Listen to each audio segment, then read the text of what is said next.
नमस्कार। दिन भर की बड़ी खबरों में आपका स्वागत है। मैं हूं आपके साथ प्रिया सिंह।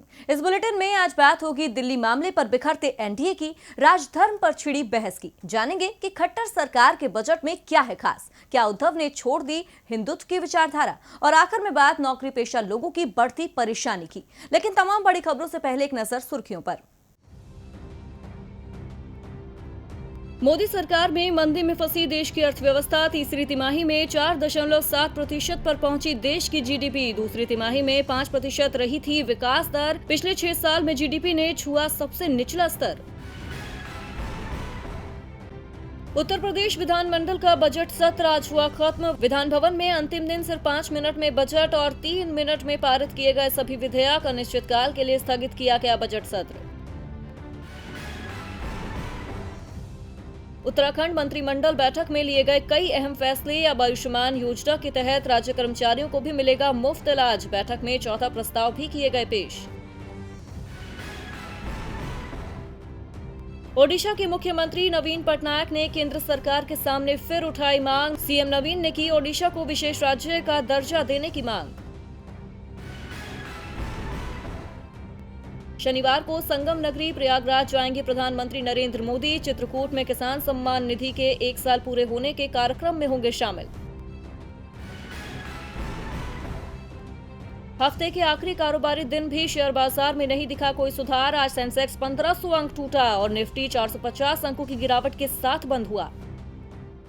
सुर्खियों के बाद अब बात आज की सबसे बड़ी खबर की। दिल्ली मामले को लेकर सरकार पर विपक्षी दल लगातार सवाल उठा रहे हैं। बीजेपी की पूर्व सहयोगी शिवसेना भी केंद्र को घेर रही है, लेकिन अब बीजेपी की सबसे पुरानी गठबंधन सहयोगी अकाली दल की ओर से भी केंद्र की मोदी सरकार को ही कटघरे में खड़ा किया जा रहा है।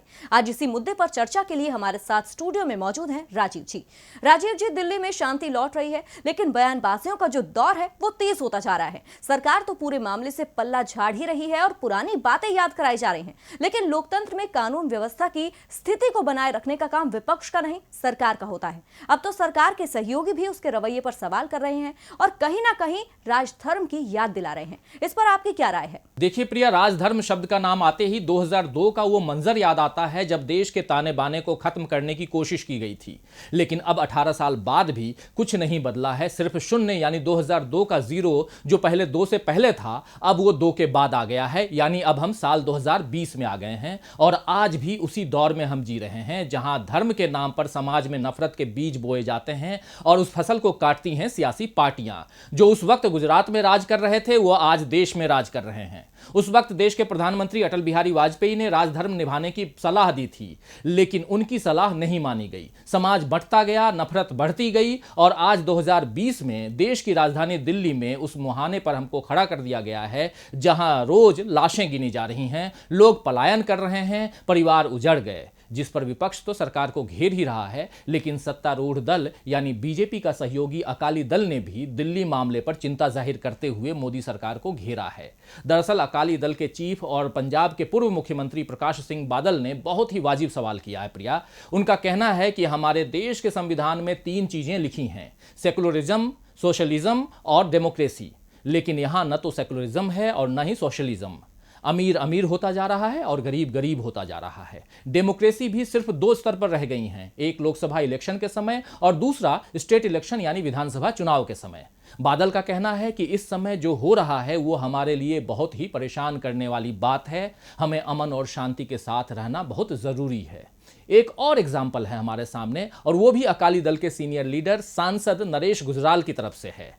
आपको बता दें कि नरेश गुजराल जो हैं वो पूर्व प्रधानमंत्री इंद्र कुमार गुजराल के बेटे हैं। उनका कहना है कि दिल्ली हिंसा के वक्त मैंने फोन पर एक घर में फंसे 16 मुस्लिमों की जानकारी दी और ऑपरेटर को बताया कि मैं संसद सदस्य हूं। प्रशासन की ओर से मुझे बताया गया कि मेरी शिकायत दर्ज कर ली गई है, लेकिन मैं निराश हूं क्योंकि मेरी शिकायत पर कोई कार्रवाई नहीं हुई और उन 16 व्यक्तियों को कोई सहायता नहीं मिली। यानी साफ दिख रहा है प्रिया कि दिल्ली में जो हुआ उसके पीछे बीजेपी के सहयोगी भी मोदी सरकार पर ही सवाल उठा रहे हैं। लेकिन क्या बीजेपी राजधर्म का पालन करेगी? ये बड़ा सवाल है, क्योंकि जो राज करता है उसी को राजधर्म का पालन भी करना होता है। राजीव जी, आपका बहुत बहुत धन्यवाद तमाम जानकारी के लिए। तो जहां सरकार के सहयोगी इशारों में उसे राजधर्म की याद दिला रहे हैं, तो वहीं कल कांग्रेस का प्रतिनिधि मंडल जब राष्ट्रपति रामनाथ कोविंद के पास पहुंचा और राजधर्म की रक्षा के लिए राष्ट्रपति से अपनी शक्तियों का इस्तेमाल करने का आग्रह किया, तो ये आग्रह मोदी सरकार को इतना नागवार गुजरा कि उसने कांग्रेस पर ही बरसना शुरू कर दिया।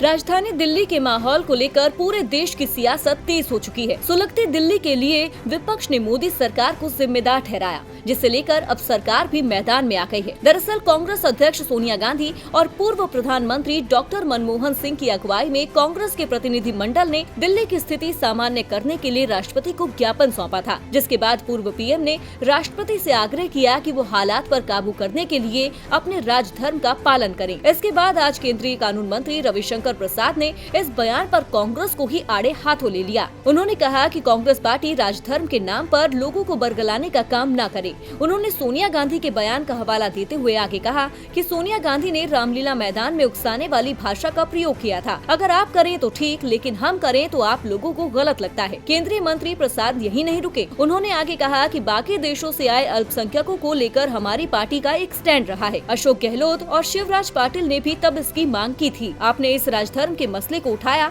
अब हम इसे पूरा कर रहे हैं। इसी के साथ रविशंकर प्रसाद ने दिल्ली में जारी मुखालफत पर कहा कि दिल्ली में प्रधानमंत्री के खिलाफ बोलने के लिए बच्चों को बरगलाया जा रहा है, लेकिन सोनिया गांधी उस पर चुप रहती हैं। ऐसे में कांग्रेस पार्टी हमें राजधर्म न सिखाए। कांग्रेस का इतिहास वोट बैंक की राजनीति के आसपास ही घूमता रहा है। वहीं अपनी पार्टी के नेताओं द्वारा दिए गए गलत बयानों पर रविशंकर प्रसाद ने जवाब दिया कि बीजेपी इन बयानों का खंडन करती है। हम ऐसी भाषा का समर्थन नहीं करते हैं। ये वक्त शांति का हाथ बढ़ाने का है, नफरत फैलाने का नहीं है। अब बेशक दिल्ली मामले को लेकर मोदी सरकार खुद को पाक साफ बता रही हो, लेकिन विपक्ष उसके हर दावे को खारिज कर उसे घेरने में जुटा है। ऐसे में ये सियासत और कितनी गर्माती है, ये देखना होगा। अब सत्ता पक्ष और विपक्ष की राजधर्म को लेकर शुरू हुई ये बहस कब खत्म होती है, ये देखना होगा। वहीं देखने लायक तो फिलहाल झारखंड विधानसभा का माहौल भी है, जहां सोरेन सरकार को घेरने के लिए विपक्ष ने रणनीति के तहत बाबूलाल मरांडी को नेता प्रतिपक्ष बनाने का फैसला लिया। लेकिन इस फैसले पर आज सदन में पहले दिन ही जमकर बवाल हुआ। तो क्या है पूरा मामला, आइए देखते हैं। झारखंड में भारतीय जनता पार्टी सत्ता पक्ष को घेरने के लिए अपने कदम बढ़ा रही है, लेकिन विपक्ष का हर दाव महागठबंधन सरकार विफल करती जा रही है, जिसकी झलक आज से शुरू हुए विधानसभा के सत्र में भी दिखाई दी, जहां बाबूलाल मरांडी को बीजेपी ने अपना नेता प्रतिपक्ष घोषित किया, लेकिन इस फैसले को सरकार ने मानने से ही इनकार कर दिया। जी हां, झारखंड विकास मोर्चा का बीजेपी में विलय करने वाले और बीजेपी विधायक दल के नेता चुने गए बाबूलाल मरांडी को आज सदन में नेता प्रतिपक्ष की सीट पर ही नहीं बैठने दिया गया। मरांडी आज से शुरू हुए बजट सत्र के पहले दिन all Jharkhand students union party के नेता सुदेश महतो के साथ बैठे, जिसे लेकर बीजेपी ने सदन में जमकर बवाल किया। बीजेपी के बवाल के बीच विधानसभा अध्यक्ष रविंद्रनाथ महतो ने अपना भाषण दिया। शोक प्रस्ताव के बाद सदन की कार्यवाही सोमवार तक के लिए स्थगित कर दी गई। इससे पहले जैसे ही विधानसभा की कार्यवाही शुरू हुई और अध्यक्ष ने बाबूलाल को नेता प्रतिपक्ष की कुर्सी नहीं दी, तो बीजेपी विधायकों ने वेल में पहुंचकर शोर मचाना शुरू कर दिया। विधायकों की मांग थी कि बाबूलाल मरांडी को नेता प्रतिपक्ष की कुर्सी पर बैठाया जाए। बीजेपी विधायक विरंची नारायण ने कहा कि अगर मरांडी को नेता प्रतिपक्ष का दर्जा नहीं मिला तो सदन नहीं चलने देंगे। वहीं झारखंड विधानसभा के अध्यक्ष रविंद्रनाथ महतो, मुख्यमंत्री हेमंत सोरेन और संसदीय कार्य मंत्री आलमगीर आलम ने 5वीं झारखंड विधानसभा के प्रथम बजट सत्र का उद्घाटन किया। इस मौके पर सभी मंत्री और सत्ता पक्ष के तमाम विधायक उपस्थित थे। आपको बता दें कि झारखंड का बजट सत्र 28 मार्च तक चलेगा। वित्त मंत्री डॉक्टर रामेश्वर उरांव मार्च के पहले हफ्ते में वर्ष 2020 से 21 का बजट पेश करेंगे, लेकिन उससे पहले मचा ये बवाल कब थमेगा और बाबूलाल को नेता प्रतिपक्ष का दर्जा सदन में मिलेगा या नहीं, ये देखना होगा। तो जहां झारखंड में आज बजट सत्र के पहले दिन ही जबरदस्त तमाशा देखा गया, तो वहीं दूसरी तरफ हरियाणा में खट्टर सरकार ने विपक्ष की मौजूदगी में अपनी उपलब्धियां गिनाते हुए बजट पेश कर दिया, जिसमें राज्य सरकार का पूरा फोकस कृषि और शिक्षा के क्षेत्र पर ही रहा। तो खट्टर के पिटारे से क्या कुछ निकला है खास, आइए देखते हैं इस रिपोर्ट में। लोकसभा चुनाव के बाद बीजेपी की पहली परीक्षा महाराष्ट्र और हरियाणा के विधानसभा चुनाव थे, जिसमें महाराष्ट्र में अपनी जिद के आगे बीजेपी को सत्ता गंवानी पड़ी, मगर हरियाणा में विरोधी दल जेजेपी के साथ गठबंधन कर एक बार फिर सत्ता हासिल कर ली। लेकिन अपने कम होते जनाधार को लेकर राज्य सरकार काफी चिंतित थी। यही कारण है कि खट्टर सरकार अपने बजट में हर दल को साधने की तैयारी कर रही थी, अधिकारियों के साथ बैठक कर रही थी और अब आखिरकार सरकार ने आज जनता के लिए अपना पिटारा खोल दिया। जी हां, हरियाणा सरकार की तरफ से विधानसभा में बजट पेश कर दिया गया है। मुख्यमंत्री मनोहर लाल खट्टर ने प्रदेश के लिए 1.42 लाख करोड़ रुपए का बजट पेश किया है। बजट में शिक्षा और खेती पर विशेष ध्यान दिया गया है। हरियाणा सरकार की तरफ से बजट भाषण में घोषणा की गई कि मुख्यमंत्री सक्षम छात्रवृत्ति योजना के तहत 6ठी से लेकर 8वीं कक्षा के विद्यार्थियों को छात्रवृत्ति दी जाएगी। इसके लिए कक्षा 5वीं में होने वाली निर्धारित परीक्षा में 80% अंक लाना जरूरी है। जिन परिवारों की आय 1,80,000 से कम है, उनके बच्चों की 9वीं और 12वीं तक की शिक्षा का खर्च हरियाणा सरकार उठाएगी। सरकारी कॉलेज में नर्सिंग की छात्राओं को निःशुल्क अंग्रेजी पढ़ाई जाएगी। सभी राजकीय विद्यालयों में बच्चों के पीने के लिए आरओ से शुद्ध पेयजल उपलब्ध करवाया जाएगा। हरियाणा सरकार ने आयुष्मान भारत योजना का दायरा भी बढ़ा दिया है। अभी तक 1,20,000 रुपए तक की वार्षिक आय वाले परिवार ही इसके दायरे में आते थे, लेकिन अब 1,80,000 तक की आय वाले भी इसके दायरे में आ सकेंगे। कृषि विकास के लिए 3,000 करोड़ से ज्यादा का बजट निर्धारित किया गया है। पशुपालन के लिए 1,157 करोड़, बागवानी के लिए 492 करोड़ और मत्स्य पालन के लिए 122 करोड़ रुपए की घोषणा की गई है। आपको बता दें कि सीएम मनोहर लाल खट्टर सूटकेस की जगह टैब लेकर आज विधानसभा पहुंचे। ऐसा करके उन्होंने पुरानी चली आ रही प्रथा को खत्म कर दिया। पहले अटैची या थैला लेकर बजट पेश करने जाते थे। वहीं बजट पेश करने से पहले सीएम ने कहा कि बजट सबके हित में है, मैं पूरे हरियाणा का हूं और सारी जनता मेरी है। हर वर्ग का ख्याल बजट में रखा गया है। बजट से पहले सभी वर्गों से प्री बजट बैठकों में सुझाव लिए गए हैं, चाहे वो अधिकारी हो, विधायक हो, नेता या अन्य कोई वर्ग हो। अब खट्टर सरकार तो अपने बजट को प्रदेश की तरक्की वाला बजट बता रही है, लेकिन विपक्ष इस पर क्या प्रतिक्रिया देता है, ये देखना होगा। अब भले ही हरियाणा में बीजेपी सरकार अपने बजट से लोगों को लुभाने में जुट गई हो, लेकिन बिहार में तो बीजेपी और जेडीयू की परेशानी तेजस्वी बढ़ाने में जुटे हैं। वो बार बार बेरोजगारी का मुद्दा उठाकर केंद्र और राज्य सरकार को घेर रहे हैं और अब तो आगामी बिहार विधानसभा चुनाव में आरजेडी इस मुद्दे को सत्ताधारी दल के खिलाफ भुनाने के लिए पूरा जोर लगा रही है, जिसे लेकर आज भी तेजस्वी यादव ने नीतीश सरकार को घेरा है। बिहार विधानसभा चुनाव के लिए नीतीश कुमार जमकर मेहनत कर रहे हैं। हाल ही में पेश हुए बजट में भी हर वर्ग को साधने की कोशिश की गई, तो वहीं विधानसभा सत्र में एक के बाद एक फैसले लेकर विपक्ष के हाथ से मुद्दा छीन रहे हैं।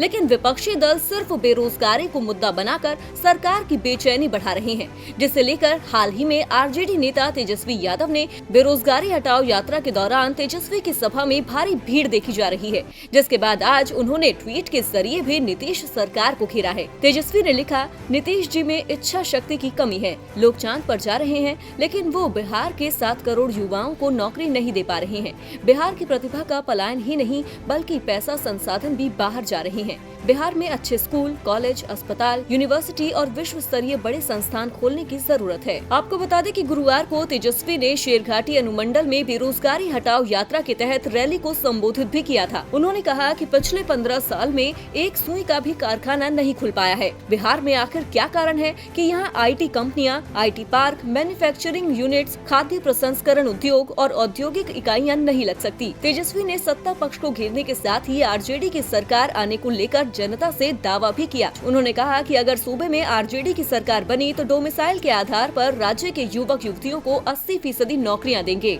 उन्होंने कहा कि देश में 7 करोड़ से ज्यादा युवा बेरोजगार हैं। इनमें 50% बेरोजगार युवा सिर्फ बिहार के ही हैं। अब तेजस्वी ने सरकार को घेर भी लिया और अपने दावों और वादों का पिटारा भी खोल दिया, लेकिन उन्हें इसका कितना फायदा और विरोधियों को कितना नुकसान होगा, ये तो वक्त ही बताएगा।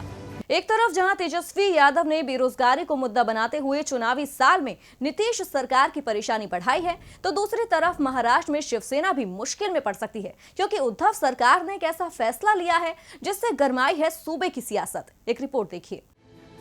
महाराष्ट्र में कौन करेगा अपनी विचारधारा से समझौता? सरकार बचाने के लिए झुकेगी शिवसेना या कांग्रेस, एनसीपी, बीजेपी को रोकने के लिए मानेंगे शिवसेना की बात? सरकार में चलेगी किसकी, सीएम उद्धव ठाकरे की या मराठा क्षत्रप शरद पवार की या फिर कांग्रेस की?